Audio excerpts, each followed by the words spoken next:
Estamos já na conclusão dos últimos dias de 2024, aguardando com certeza, com esperança, cheios de fé, o novo ano que já está já dando sinais da sua chegada.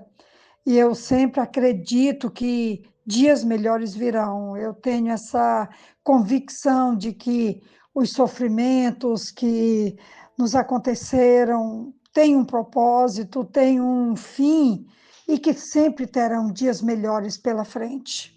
Isso me motiva, me encoraja, me anima, me enche de esperança.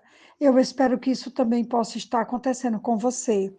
Então, diante disso, eu me lembrei do que Paulo fala no capítulo 4 de 2 Coríntios, a partir do versículo 16. Ele mesmo tem uma palavra encorajadora. Ele vai dizer assim: por isso não desanimamos, embora exteriormente estejamos a desgastar-nos, interiormente estamos sendo renovados dia após dia, pois os nossos sofrimentos leves e momentâneos estão produzindo para nós uma glória eterna que pesa mais do que todos eles. Assim, fixamos os olhos não naquilo que se vê, mas no que não se vê, pois o que se vê é transitório, mas o que não se vê é eterno.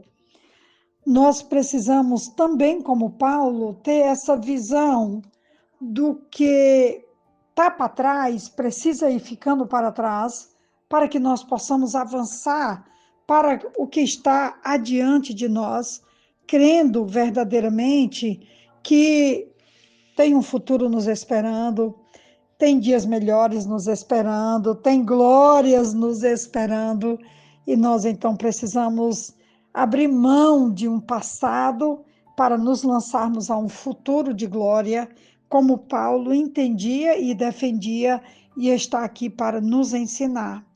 Paulo explica que sua disposição de suportar sofrimentos e perigos era motivada pela inabalável esperança da ressurreição. Por isso, ele não desanimava. Por um lado, o processo de deterioração física estava sempre em andamento, por outro, havia uma renovação espiritual que lhe permitia prosseguir, apesar de todas as circunstâncias adversas.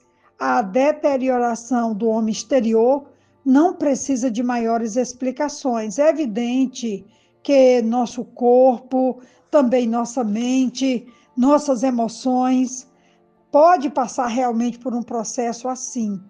Paulo se regozija porque Deus provê a cada dia o poder necessário para realizar o serviço, e assim ele continuava crescendo, amadurecendo e sempre com a sua renovação na mente, podendo olhar além, deixando com certeza, renunciando às dores do passado e avançando para o que ele realmente precisava conquistar. No versículo 17 desse texto, ele vai dizer que o seu sofrimento era leve e momentâneo. Ele vai dizer: os nossos sofrimentos leves e momentâneos estão produzindo para nós uma glória eterna que pesa mais do que todos eles. Nós entendemos que Paulo fala de uma leve e momentânea tribulação quando nós sabemos que ele suportou terríveis aflições, tendo passado por prisões, humilhações, fome, perseguição implacável. E Paulo então diz que tudo isso foi leve e foi momentânea. A explicação, porém, se encontra na comparação que Paulo faz. A tribulação em si é extremamente pesada, como eu já citei anteriormente.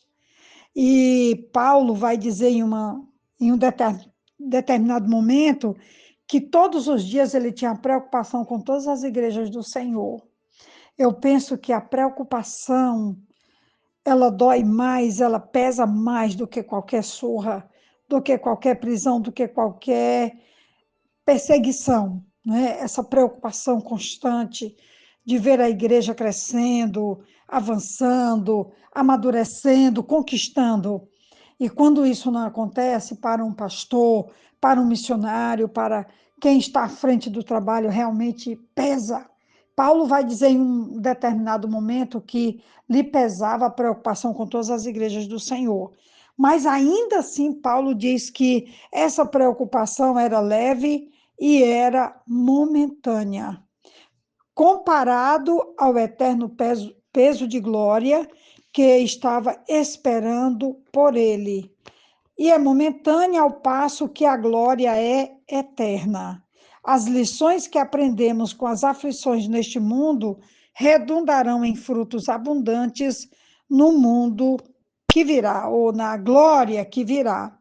Então, assim, pensando sobre esse versículo, nós poderíamos dizer que, como ele vai dizer no versículo 18, assim fixamos os olhos, não naquilo que se vê, mas no que não se vê, pois o que se vê é transitório, mas o que não se vê é eterno. Então, temos aqui a glória, temos o peso de glória, temos o eterno peso de glória e temos o eterno peso de glória acima de toda comparação. Então, Paulo, ele vai trazer essa mensagem para nós que estamos concluindo um ano que foi difícil, que ainda tem sido difícil, estamos concluindo os últimos dias desse ano, um ano desafiador, um ano atípico, mas ainda assim nós lançamos os olhos sobre o futuro, sobre a glória eterna, sobre tudo que nos está aguardando, tudo que está reservado, e nós então agradecemos a Deus porque Ele tem estado conosco, Ele tem vencido conosco, e Ele tem triunfado e nos ajudado a olhar tudo com um outro olho, entendendo que tem glória nos esperando, tem um eterno peso de glória nos esperando. E Paulo diz que esse eterno peso de glória que está nos esperando é maior do que tudo que ficou para trás. Que seja assim e que nós possamos avançar em 2025 para todas as glórias que Deus certamente tem reservado para cada um de nós. Então, uma ótima reflexão e que os nossos olhos se voltem para a eternidade. Amém.